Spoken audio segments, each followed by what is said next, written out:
Tommy Robinson has just released a powerful update on his current situation, straight from inside prison walls. In this video, you'll hear from Tommy himself as he breaks his silence on the realities of what he's enduring, the charges he's now facing, and the reasons behind it all. Let's be clear, this is not just about one man. It's about the relentless, politically motivated attempts to silence voices that challenge the establishment narrative. Tommy is being forced to stand trial, not for violence, not for hate, but for allegedly causing distress to journalists. Journalists who, without consequence, published his private location while he was on holiday with his family in Cyprus, putting a target on their backs. He hasn't even set one foot outside of prison, and already a new case is being lined up against him.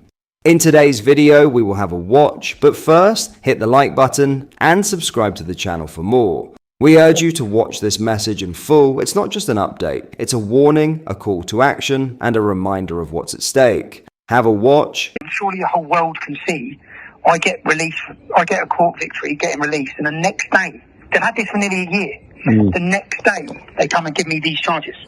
So it's so blatant.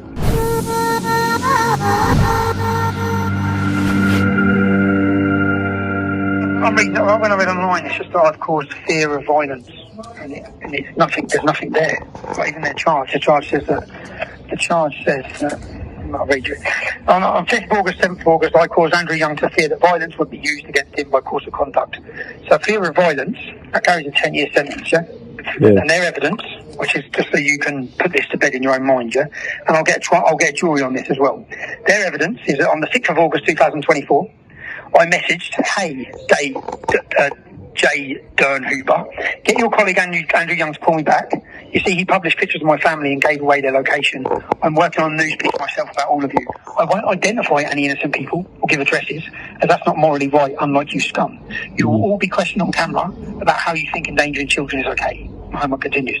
This is the level of there is not one single threat or level of violence. I said, this one. By tomorrow, I'll have every bit of information on the journalists who wrote these lies and endangered and caused fear to my children. This is not acceptable behaviour. It's intimidation by corrupt and morally bankrupt media. There's nothing here in any of these, yeah? But, so you know, the purpose of this is to get me in court. I said to all the officers in here, before I walk out of it, they're going to hit me again. This would have been the first time I'm walking out of jail if I'd have done the lot. I'd have done that stupid terrorism thing. If I'd have done it whilst I was in here, but they adjourned that as well. The first time since I opened my mouth in 2009, I would not have been facing court and pending charges. I've had non-stop for 16 years. This would have been the first time, and they come and hit me with these. Yeah, and what this is about. This will be about probably trying to remand me on the 5th of June. Probably trying to remand me if they can. I don't know if they're able to, because the wait for this court will be years apparently. But probably trying to remand me. But so they can just run with the headlines, basically saying that I've caused fear. When you read the headline, I read it yesterday, come up on the radio and it's and on Sky News saying you'd read it as though I've threatened people with violence. But this is all growth. So this is the Daily Mail journalist who followed us on our family holiday, took pictures of our family, posted them online, and told everyone where they were. We got threats. Family got threats. Yeah. Right, so don't worry about it when you see it. And all this will do, I'll have a jury for this. This gives me an opportunity to put them on trial. I just don't get, I think, you moron, surely the whole world can see I get released, I get a court victory, getting released, and the next day, they've had this for nearly a year. The next day, they come and give me these charges. So it's so blatant. But it's going to go to court, I'll have a jury. Just like this case, the intentions of their injunction were to silence and censor. The reason can't let Lucy Connolly go, the reason was this: they blamed me. They sent the Daily Mail. This is the government. The Daily Mail is the government, I'm telling you, because the Daily Mail was sent to picture me on the sunbed and say their headline said that I was instigating riots from my sunbed, which is just a lie. AI tells you I didn't. The evidence shows you I didn't. They run that front page, and they're talking about causing fear. They're talking about me causing them fear. All I've done is told them I'm going to ask them a few questions on camera. But that's not what it's about. It's just about silencing me and silencing everyone. So, and with those riots, they told everyone it was the EDL. They told everyone it was far right. I think some report come out since I come in here that says it was nothing to do with far right. It was nothing to do with anyone. It was just anger on the streets. But once they've gone that far as blaming everyone and politically motivated the courts and sent Peter Lynch to jail, he's dead, and now Lucy Connolly, they can't go back on it. It's the same with me. They can't go back on it. So they're doubling down. But by doubling down, we put them on trial on the next case, I'm going to actually annihilate them to the jury. So the jury, start to finish, all the lies the media have told about me, and expose it from start to finish. But just letting you know, yeah. And the prison will let me go tomorrow. I was meant to go tomorrow. Prison will let me go, and this comes down from government ministers blocked it.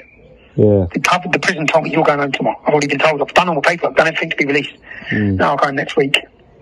So 5th of June, I've been told 5th of June I'll be in court. Then it's going to go to Crown Court, Suffolk, where they remand me till then, which will be 24th of July or something like that. I think at the end of July, and then it'll be trial. But I think they'll already be getting lawyers and that, yeah. Join Tommy's team at Westminster Magistrates Court on the 5th of June 2025. The team want you to show that Tommy Robinson is not standing alone. Bring your friends, bring your voice, but most importantly, bring your respect. We are asking everyone who attends to remain peaceful, lawful, and respectful. We're not there to cause chaos, we're there to send a message. Let them see the faces of the people who still care about truth, freedom, and justice. Let them hear your support loud and clear. This isn't over, not even close. In other news, Beatrice Pompey, a British national born in the Chagos Islands, has expressed her fury at the UK government's deal to transfer sovereignty of the archipelago to Mauritius, while vowing to continue fighting against the agreement. The deal, signed on Thursday after a judge overturned a last-minute injunction brought by Pompey herself,